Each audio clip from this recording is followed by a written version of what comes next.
Hi there, so this is the first part of another series that I'm starting on my channel, Chess Lessons by an Amateur. So first things first, I'm just going to take a moment to mention a name here. The King Charles Cav, who was once again the top cheerer on my stream at Twitch last week. So a shout out to Charles. Thanks a lot for your support, man. Much appreciated. And yeah, this first part is going to highlight a very important concept in chess, which is that your king is a fighting piece and you should use it as such. Now, I know king safety is a very important factor and you should rightly be concerned about it, especially in the early part of the game.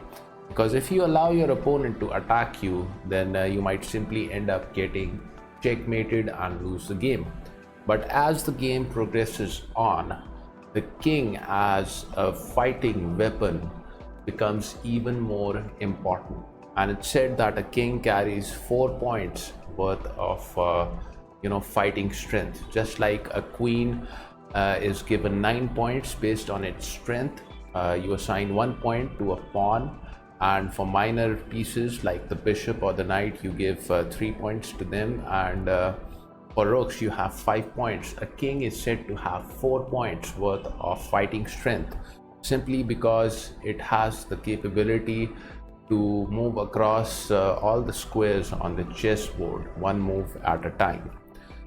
So I'm going to share a game with you that I recently played on Leeches. Nothing special, just a online blitz game, a 3-minute blitz game, in order to explain this concept in a better manner.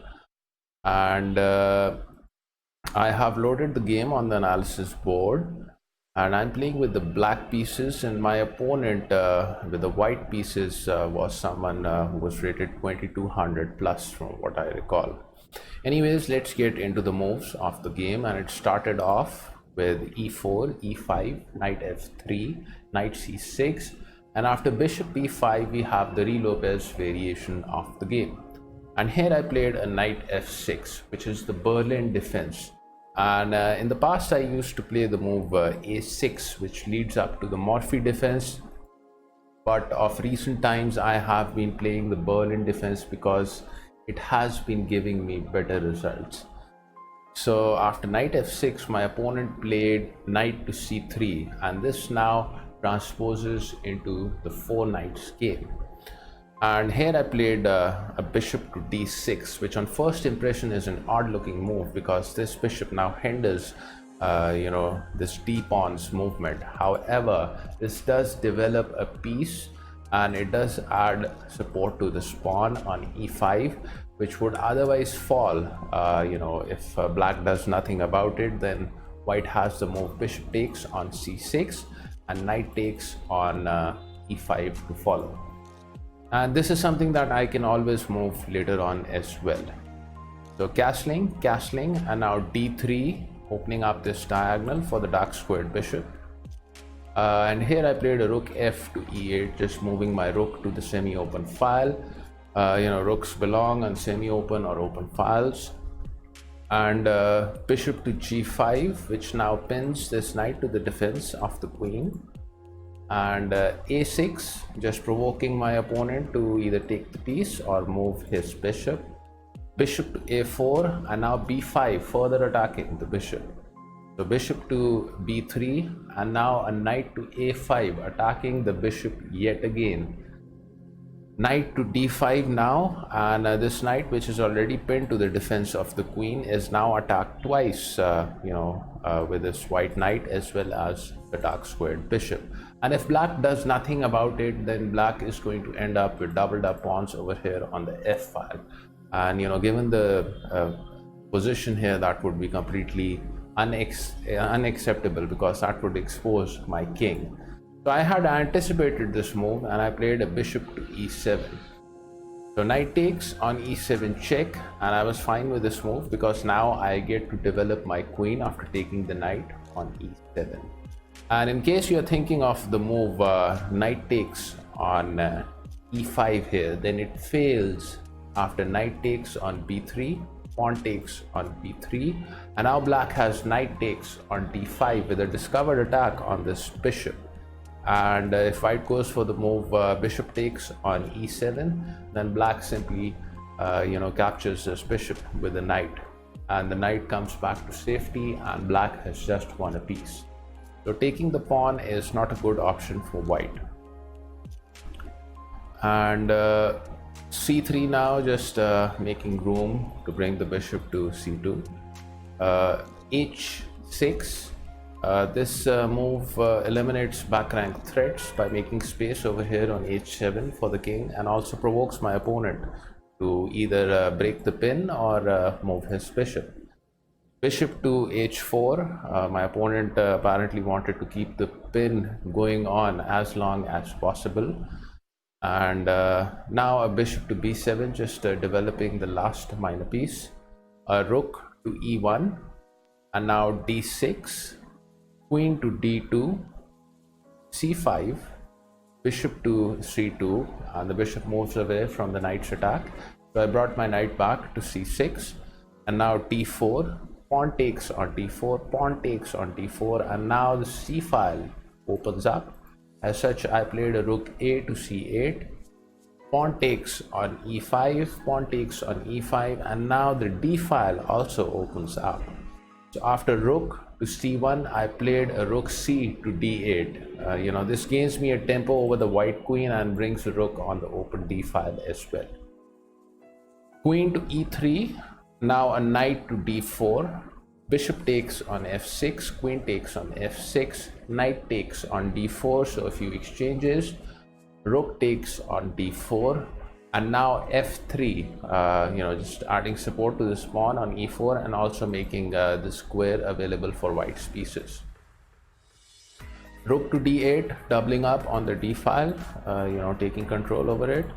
But now a rook to d1 by white, challenging the open file, and this rook is protected by white's other rook as well as the bishop. So I played a queen to b6, just adding further support to this rook on d4, and this now threatens to take on d1, which would win black white's queen. As such, queen to f2 was played by my opponent, which is now supported by the king. And here I finally started rolling with my king and played a king f8. Bishop to b3, eyeing this pawn on f7. So f6, just solidifying the pawn structure. And g3, making some space for the white king. a5, a3, b4, and now a rook takes on d4, rook takes on d4, so a pair of rooks comes off the board. And now pawn takes on b4, queen takes on b4, and this now threatens this loose bishop on b3. As such, a rook to c3, which is a nice rook lift, because this rook now supports this bishop on b3, and it also prepares the move queen to c2, which would support this rook on the c file. So I played a4, further harassing white's bishop on b3. Bishop to e6 was played by my opponent, and this move actually allowed me to activate my king even more, as you will see in the game. So first I played bishop to a6, because this bishop was staring down the butt of this white pawn on e4, which was pretty well protected. So it just makes sense moving this bishop to a more aggressive diagonal. So queen to c2, and now a king to e7, and white cannot immediately bring its rook to the 7th rank, because then black simply picks up the loose bishop. As such, bishop to f5, and now a rook to c4. I had to challenge the open c file, otherwise if white gets in the move rook to c7 check, then that would be disastrous. So after rook takes on c4, bishop takes on c4, and now a king to g2, moving the white king off the back rank. And here I played a king to d6. I was just feeling confident, and I wanted to play aggressive chess. And knowing that we are in the end game, my plan was basically to take out this b2 pawn with my king, and try and queen this pawn. And so after a queen to d1 check, king to e5, moving the king further up the board, queen to c2, which pins his bishop to the defense of the king. But here I played a king to d4. So this is like a courageous, brave king that is facing off the white queen on its own. Queen to f2 check, and now king to d3, and this now prepares queen to d2, which would force a trade-off of the queens, and the black king would be able to pick up the pawn on b2. And my opponent made a mistake over here by playing h4, and this allows black this move. However, since we were both down on time in the game, it was a blitz game, I did not see this move, and as such I went ahead and played a queen to b3, eyeing this square for the trade-off. Bringing the queen over to d2 would have been a quicker win, but I guess all's fair in love, war and online blitz, so I missed that. And now f4, and now a queen to c2, and that trade-off of queens is pretty much forced now. Pawn takes on e5, pawn takes on e5, bishop to g4, and now queen takes on f2, king takes on f2, king to c2. There goes my awesome king working on my plan, just about to take out white's pawn on b2. King to e3, but it's just a bit too late for the white king. While white made passive use of his king, I made active use of my king and marched it right up the board.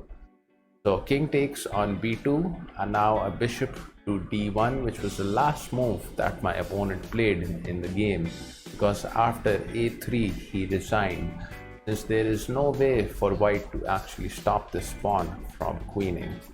So yeah, this was just a nice game that I played, and I just thought it would be nice to share it with you to explain the concept of the king as a fighting weapon. So I hope you enjoyed the game. I hope you enjoyed the video. As always, your comments and your suggestions are most welcome. Till next time, take care.